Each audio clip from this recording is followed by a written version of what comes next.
Hyperglycaemia মানে হচ্ছে আপনার ব্লাড সুগার যদি সবসময় বেশি থাকে।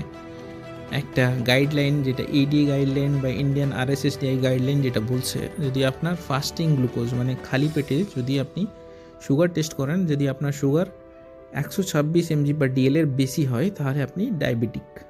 বা আপনার যদি 1 ঘন্টা পরে, খাওয়ার 1 ঘন্টা পরে যদি আপনি টেস্ট করেন, যদি আপনার পিপিজি লেভেল 200-র ওপরে হয়, তাহলে আপনি ডায়াবেটিক। আর এইচবিএওয়ানসি, যদি আপনার এইচবিএওয়ানসি 6.5%-এর বেশি হয়, তাহলে আপনি ডায়াবেটিক। তো ডায়াবেটিস হলে 3টে মেন সিমটম হচ্ছে পলিইউরিয়া, পলিডিপসিয়ান, পলিফেজিয়া। তো এই 3টে মানে হচ্ছে আপনার খুব বেশি খিদে পাবে, খুব তৃষ্ণা পাবে এবং খুব বেশি প্রস্রাব পাবে। ওই জন্য আমরা ডায়াবেটিসকে অনেক সময় বাংলায় বহুমূত্র রোগ বলি। তো ডায়াবেটিস,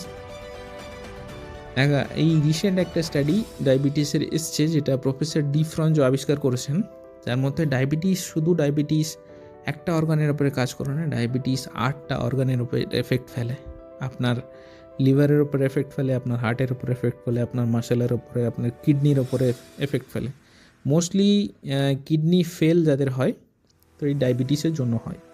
তো ডায়াবেটিস, ইভেন আপনার চোখের সমস্যা, আপনি ঝাপসা দেখবেন, আপনার হাত কাঁপবে ডায়াবেটিসের জন্য আপনার পায়ে নিচে জ্বালা হবে এবং সবসময় আপনি মনে হবে লেজি ফিল করবেন। তো ডায়াবেটিস আপনার হওয়ার চান্স আছে কি না, সেই জন্য 3টে ইম্পর্ট্যান্ট টেস্ট রয়েছে। আপনি টেস্ট করে নেবেন নিয়ার বাই কোনো ভালো সার্টিফাইড ল্যাব থেকে। যেটা প্রথমে হচ্ছে আপনি এইচবিএওয়ানসি টেস্ট, যেটা হচ্ছে 3 মাসের গড় সুগার এইচবিএওয়ানসি। এই টেস্টটা যদি আপনার রেজাল্ট 5.7-এর ওপরে হয় এবং 6.4-এর মধ্যে হয়, তাহলে আপনার ভবিষ্যতে ডায়াবেটিস হওয়ার চান্স রয়েছে।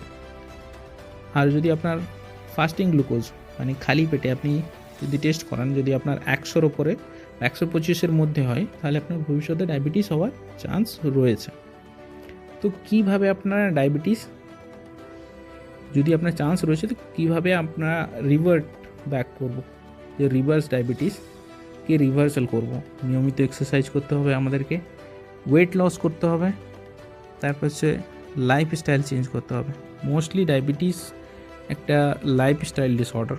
তো লাইফস্টাইল, হেলদি আনহেলদি ফুডের মধ্যে ডিফারেন্সিয়েট করতে হবে, কারণ এখনকার সময় অনেক বেশি আনহেলদি ফুড মার্কেটে অ্যাভেলেবেল। তো এগুলো অ্যাভয়েড করতে হবে। আর তার মধ্যে সবচেয়ে মেন ইম্পর্ট্যান্ট হচ্ছে স্মোকিং, অ্যালকোহল, ডিপ ফ্রাইড